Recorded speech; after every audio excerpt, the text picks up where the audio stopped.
in 2005. I lived in my car for a while, longer than probably most. And I was there because I was starting life again after a divorce. I was in the US at the time, so you've got to figure it out. And so I did a lot of weird things that you probably wouldn't do if you were a little bit broke but weren't so broke. I think what it taught me was, though, that there isn't anything you can't figure out. Hello and welcome to Propagate, the podcast devoted to young farmers and fishers. My name's Corey Haig, and I've been fortunate enough to visit with inspiring farmers right across New South Wales and the ACT. And that's where we find ourselves today, in the suburb of Fyshwick, to meet with Olympia Yarger. And she's the founder and CEO of a company called Goterra, which is definitely doing things a little bit differently. That's because Olympia and the Goterra team are at the cutting edge of insect farming.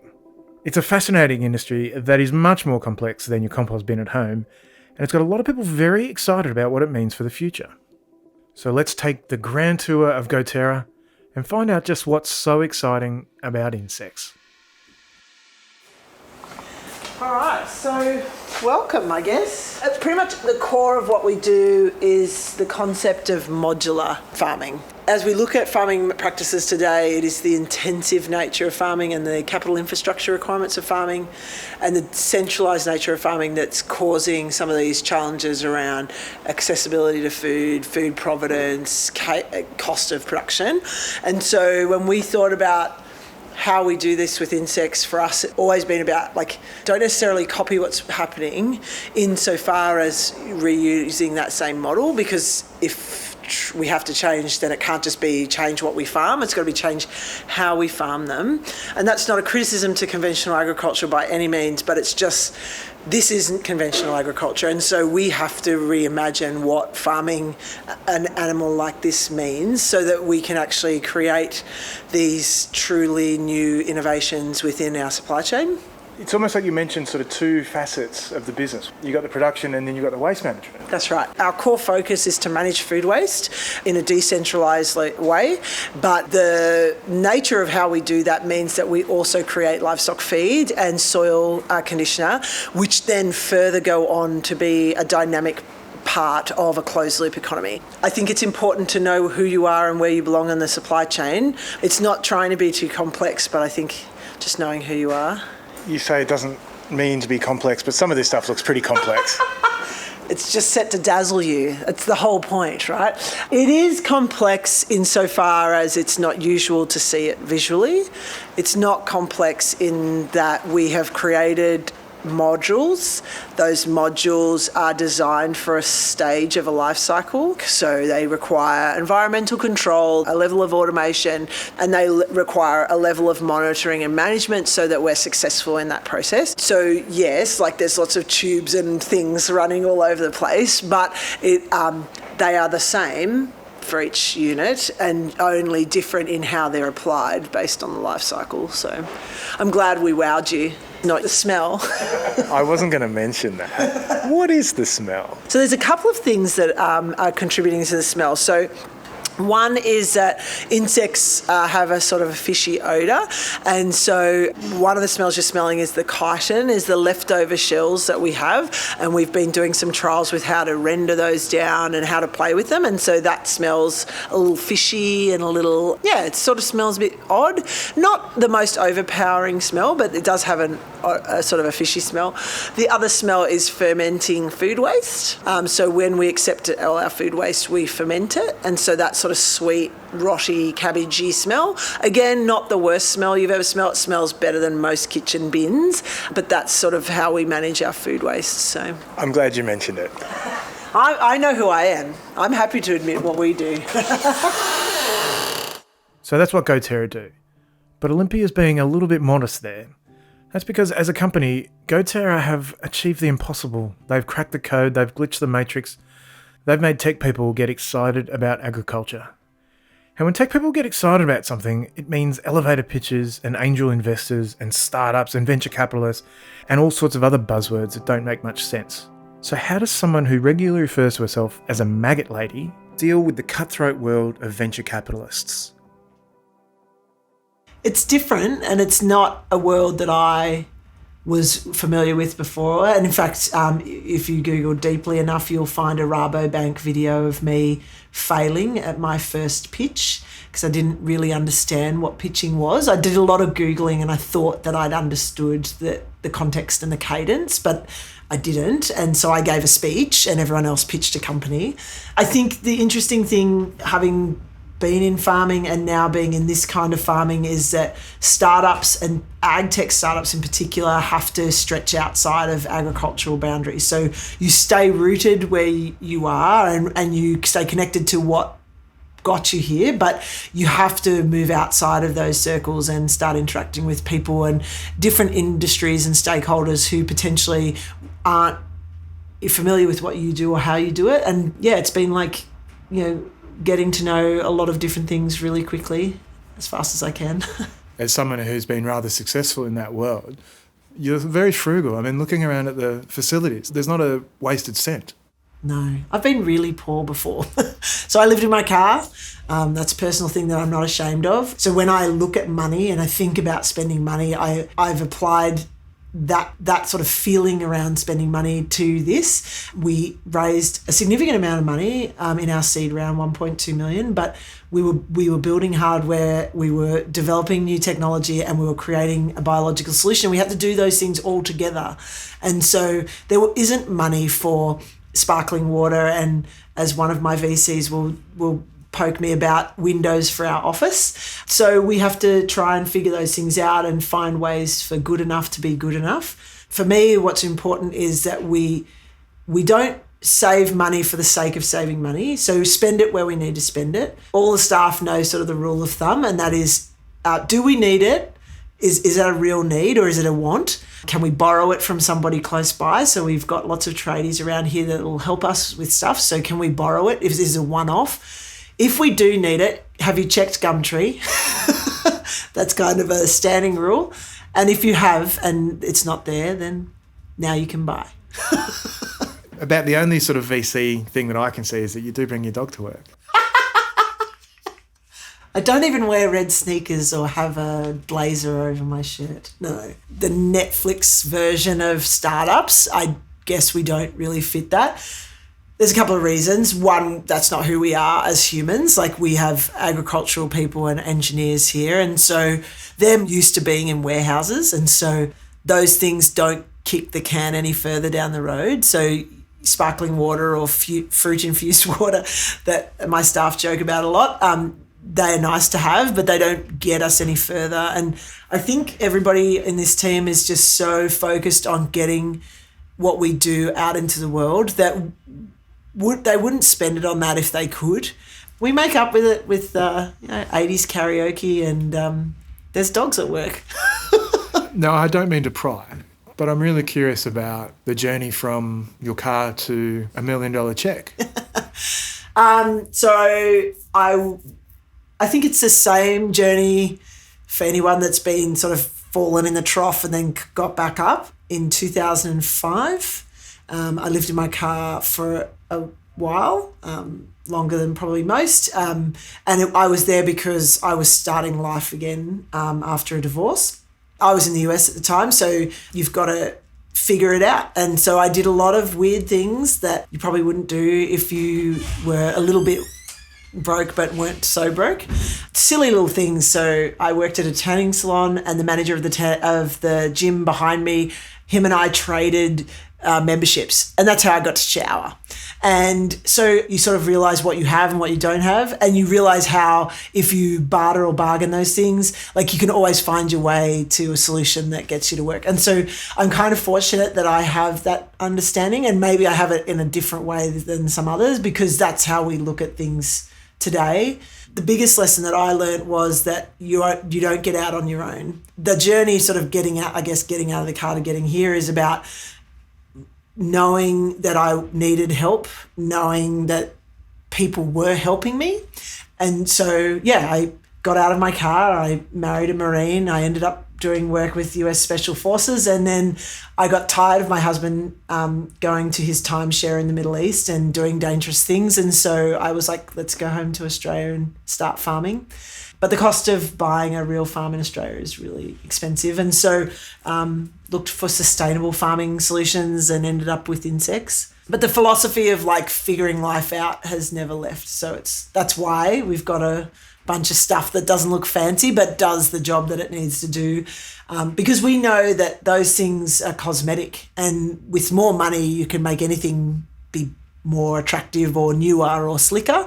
But can you do it with hardly anything, and can you make it work within the very foundational parameters of what it needs to do? And if you can do that, then everything can be made beautiful after that.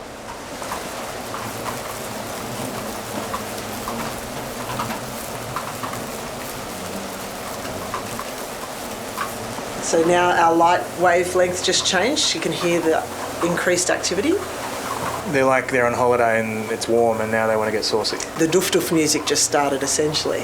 So we're sort of trying to mimic biorhythms, and you can hear that they've increased their moving, they've increased their flying, and that thumping noise of them hitting the ground is them mating. So you can see in the back there, you've got those two that are back to back, and all those other ones that are all back, they're mating.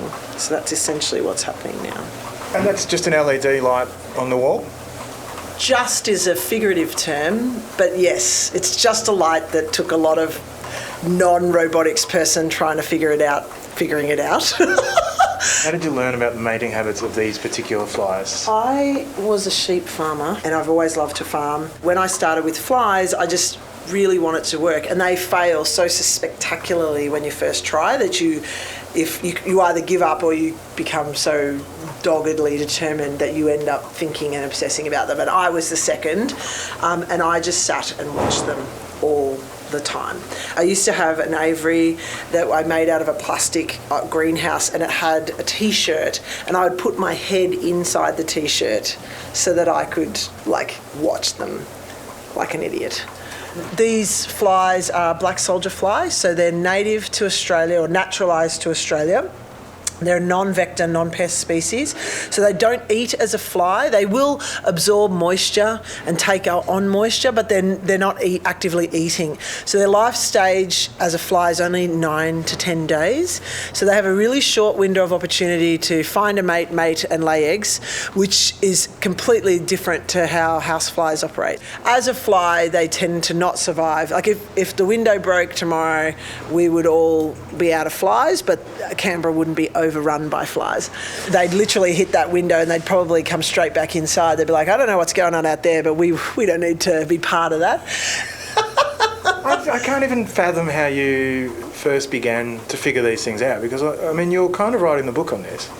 Not myself, but there are a lot of people out there trying to figure this out, and I think we all just sort of we're writing chapters alone and then we're putting those chapters together. And but certainly as far as Goterra is concerned, we are writing our own book, and there's no book for farming insects, which is one of the reasons why the industry still isn't taking off robustly, because there's no, when farmers call me and they're like, hey, we think this might be an idea for us, and they're like, can you help us? I'm like, good luck. Here's some manuals, here's some stuff, but I don't have the time to be the consultant in this field. And there's some parts of what we do, we can share quite a lot, but we can't share everything. And so then you've got this sort of gap. It's not like sheep farming where it's just like, we get it, here's 60 million DPI articles and workshops and a field day you can go to. We don't have that. So there's some challenges there.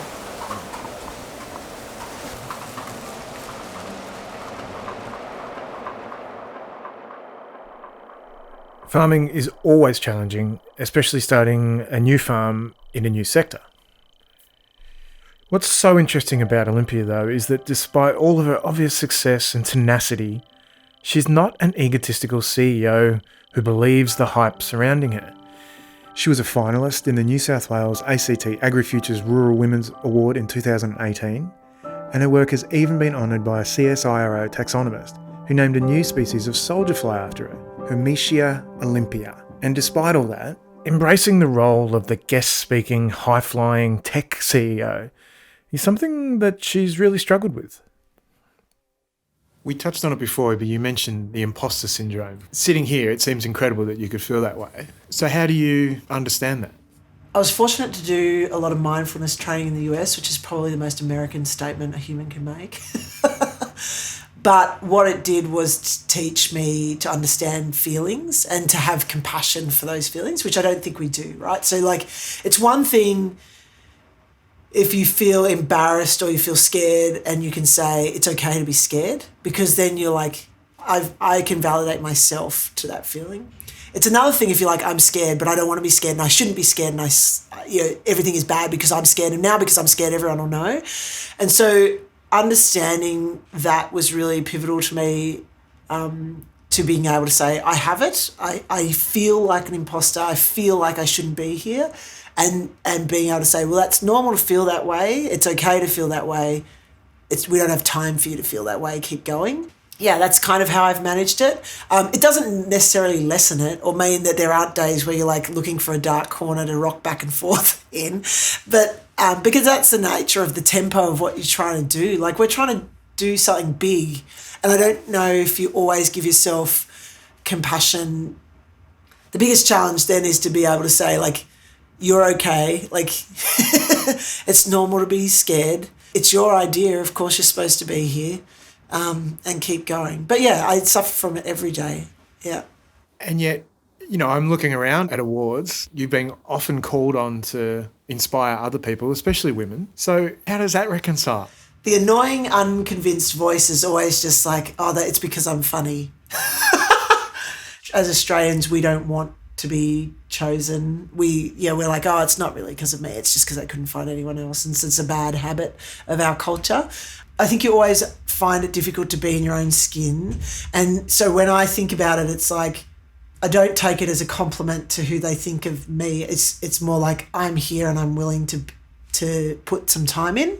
Of course, I come and mentor or come and talk because I want other women to hear that you can do anything. And particularly for women, because we do fight we've got a lot of other things pulling us in a lot of different directions for a lot of different reasons.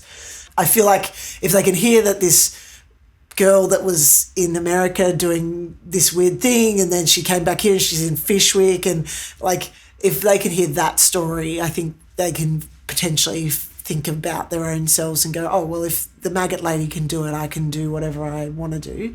Yeah, it's a privilege to be here, right? Like, how did this happen? It's kind of amazing. Sometimes you feel like you're the person that everyone sees, but most of the time you don't. And I'm not sure if that's bad, because hubris happens to all of us, and so humility is important, perhaps. Were you ever tempted to walk away from this? Twice so far. Yeah. I got offered a really great job way back in the beginning. It was with somebody who I was really inspired by, and it was sort of still in line with the work that I was doing with the US military, helping disadvantaged people, helping kids. It was a really exciting opportunity, and I was like, oh. And it was my husband who actually was like, because I was sort of couldn't figure out what I wanted to do. And he was like, you could go and do that thing, but it will only be cool until you've finished doing it, and you'll finish it in 6 months. You'll still have to do the job, but the part what you love to do is like build, create, execute. And he said, that'll be over in 6 months, and then you'll be stuck there building, like just executing the thing that you built. And he said, it's time for you to do something else. So he was the one that made me keep going the first time. And then the second time was right before we started the seed round. And I didn't know how I was going to be able to manage it. So I was working in the farm 10 hours a day, because nothing was automated back then. So I was just shoveling food waste into maggots in bins. And it was just me in this big shed. And then you have to do all that work that goes to getting ready for an investment thing. And I was just like, I can't. And yeah, same thing. I just sort of sat down and I took a couple of days break, and one of my girlfriends from the US called just randomly, and I sort of was like, yeah, anyway, I don't know if we're going to do it because, and she's like, I'm sorry, what? And it's so fortunate, like the right people there at the right time, because Americans are like champions of everything. They champion everyone, everything, all the time, doesn't matter what you're doing. And so it was like the right friend to have. And she's like, we do not quit things we've started. And I'm like, don't we though? And then she just like gave me this like very brutal pep talk about, life and what I was supposed to be doing. And yeah, she basically bullied me back into it. There is a shade of the unquenchable optimism that Americans have versus the tall poppy syndrome that Australians have. Do you feel like a bit of a mix of those two things? I think I'm very lucky to have spent 14 years in the US. In the US, I was still too Australian for Americans. And I would try to champion my friends like they did, and it felt uncomfortable. Because, you could make ashtrays out of fecal matter and they'd be like, that's amazing, I'll have 8. and I'd be like, is it good though? And everyone's like, why are you always so cynical? And I never saw myself as a cynical person. And now I'm in Australia and I'm like, you're great, you're doing great. And everyone's like, ugh, you stop with the overexcited, like, yeah. And I'm like, oh. But I think they gave me a gift in that, in understanding that, like, you should celebrate success. We should be so proud of our friends, our family, what we do, and we should say those things out loud. And I think it's my least favourite trait culturally of Australians. And so, I think I'm lucky that I bring a bit of that. And it's funny when new staff start here, what's the boss drinking? Because she's so like, good job and like high five emojis. And I send a lot of gifts. People who haven't been around that a lot are like, it's not comfortable. Like she's still saying I'm nice. And they're like, yeah, you get used to it after a while. And I'm like, isn't that sad that we have to get used to being told we're good? Do you feel that that's something that you are actively trying to change? Yeah, absolutely. I want Australians to stop it. I think it is at the core of why we have trouble commercialising our research. I think it's at the core of why most of our businesses go overseas. We have all the great ideas and none of them stay here. It's the one thing I wish we could get rid of. It is intrinsic to why we never actually realise our true potential, in my opinion. Absolutely. Because we are an amazing nation of amazing people. And if you say that out loud, what's the first thing everyone says? Steady on. Easy, go, get over it. Like we always, tell ourselves to stop. Sarah Nolet, an advisor of ours, the company called Agthentic, and she's American, and she said, I've never understood why people say in Australia that being a try-hard is an insult, as if trying hard is bad. Like I think that's the best way to think about it. Like we call people a try-hard as an insult.